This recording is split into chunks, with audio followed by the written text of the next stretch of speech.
জটিল দোলকের সাহায্যে কিভাবে অভিকর্ষ ত্বরণের মান নির্ণয় করা যায়। আমার হাতে থাকা যে এই বস্তুটি, এটি মূলত হচ্ছে জটিল দোলক। এক্ষেত্রে এগুলো হচ্ছে ছিদ্র, এই যে এগুলো ছিদ্র।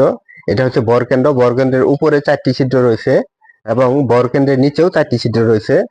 আমরা এক্ষেত্রে এই যে প্রথম ছিদ্রের মাঝখানে জটিল দোলকটি এভাবে বসানোর পর আমরা এখানে 4 ডিগ্রি অ্যাঙ্গেলে, এটাকে 4 ডিগ্রি অ্যাঙ্গেলে এক্ষেত্রে আমরা তাকে কম্পন সৃষ্টি করব, অর্থাৎ 4 ডিগ্রি অ্যাঙ্গেলে এটিকে কম্পন সৃষ্টি করব।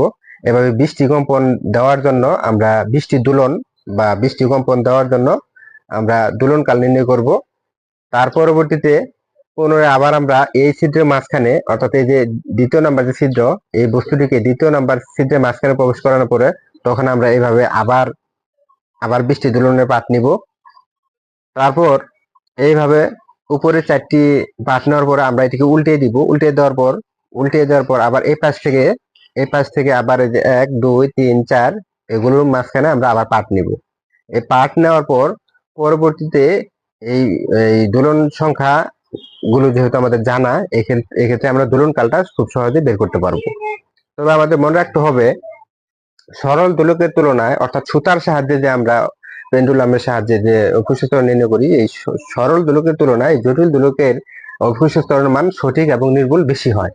ধন্যবাদ। ভিডিওটি যদি ভালো লেগে থাকে তাহলে অবশ্যই চ্যানেলটি সাবস্ক্রাইব করে এবং আমার পেজটি ফলো করে পাশে থাকবেন।